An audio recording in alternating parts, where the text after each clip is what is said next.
For more on the upcoming season, we're joined by a couple of the stars of our Serie A Awesome podcast, Mina, Rzouki, Nicky, Bandini. Ladies, great to have you with us. Let's start with Juventus, a team looking for a 10th straight title. And actually, for a third straight season, they're starting with a different manager. It'll be Andrea Pirlo.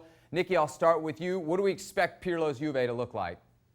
That's a great question, because the truth is that to a great degree we don't know yet. He's only just on Monday submitted his thesis for his UEFA Pro license and had to defend that at Coverciano, which is titled My Football, so it'll be fascinating to read that when we finally can. But I think most people are expecting something fluid between a back three and a back four. That's certainly what we saw in the one friendly that he's taken charge of. And sorry to sort of reiterate this story for everyone, but in case anyone is unaware somehow of this, Andrea Pirlo has literally never coached in professional football before. He had 9 days in charge of the under-23 team, so it is a mystery to know exactly what he's going to do. We've had one friendly to look at, as I say, a fluid formation in that game which mixed up back four, back three. The one thing that he's repeated over and over again, he wants to play possession football and he wants his team to win back the ball as aggressively as they can when they lose it. So we have an idea of the style. We maybe have some clues as to the sort of formation he's looking at, but a lot of it we're going to find out this weekend when the season begins.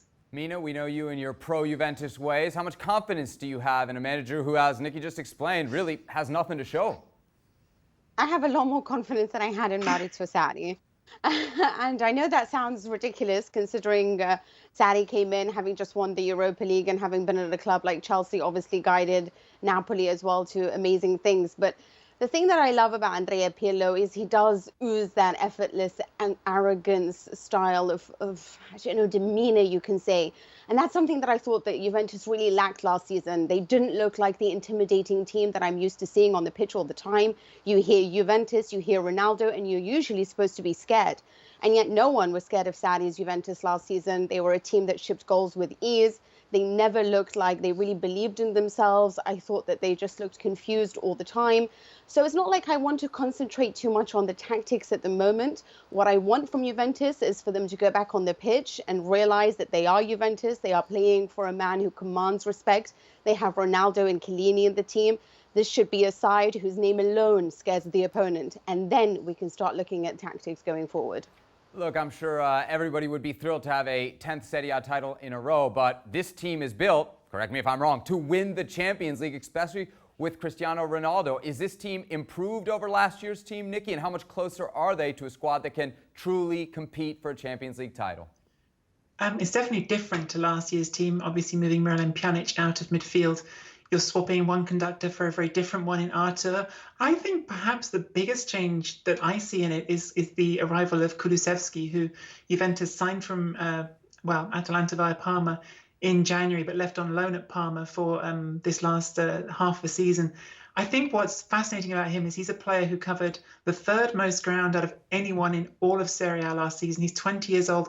And I just think that makes him such a different foil to what we saw at Juventus for a lot of last season. Ronaldo, nobody's questioning what Ronaldo gives you in terms of his talent, in terms of his ability to break games on his own, to score goals, to win those moments through pure force of will. But I think at times Juventus just looked slow. They looked plodding. They looked labouring. They looked like they didn't have that zip and that ability to change pace in a game. I think Kulusevski thrown into that mix, someone who will run, someone who does know how to beat a man, someone who scored 10 goals and got 8 assists at Parma as well, by the way, last season. I think he's really someone who can contribute something different. And I think as a foil to Ronaldo, this latter sort of career part of Ronaldo, where he's a bit, again, no longer playing a game based on speed, I think that's a really fascinating dynamic. And I certainly hope that can be something that is really interesting to watch this season. Ronaldo hits his 30-goal plateau again last season, but Juventus' second leading scorer is Paulo Dybala with just 11 goals. We can throw Kulusevski in there. Mina, does Ronaldo have enough help for the upcoming season?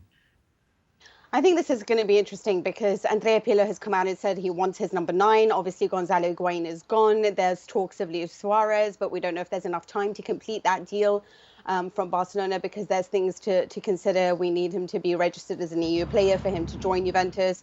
So there's lots to consider there. There's obviously Dzeko as another option. Now, if they do get a number 9 and there is Dybala, and this is, and I have to say this again, this has to be Sarri's Dybala. This cannot be the Dybala that we saw under Allegri, because in that case, it's a wasted talent yet again. So if we do have Dybala that we got from Sarri, with Ronaldo, with Kulusevski, and a number 9, then yes, this is an exciting team. Whether or not they can hold up defensively, I think that unfortunately still depends a lot on whether Giorgio Chiellini is present at the back, because he is that wise man. He is a guy who knows how to communicate at the back, and I think he would really help the likes of Demiral and Matthias de Ligt to move on and progress as centre-backs in their own right. Thanks so much for watching ESPN on YouTube. And for more sports highlights and analysis, be sure to download the ESPN app. And for premium content and live streaming, subscribe to ESPN Plus.